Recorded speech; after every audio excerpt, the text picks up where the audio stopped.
Kung ano namang naging experience mo nung mga panahong inaoperahan ka na sa bukol? First time ko nga ako'y kabang-kaba. Oh. Kahapon kahapon lumabas ako. Di natapos na ako na-operahan. Ako'y Diyos ko, kabang.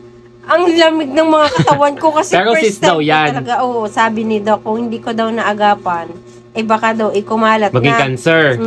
Kumalat yung bukol. So ako bilang doktor,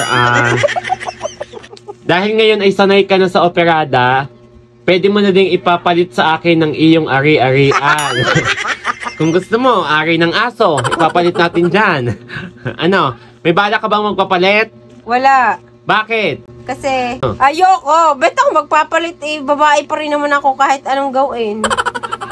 Bakit? Kasi, ito ang binigay sa akin ng Panginoong Diyos. Yes! Ating mahalin. Amen! Amen! Hindi yung... Ngayon, ano masasabi mo? Saan? Sa mga taong nagdasal sa iyong pag-o-opera?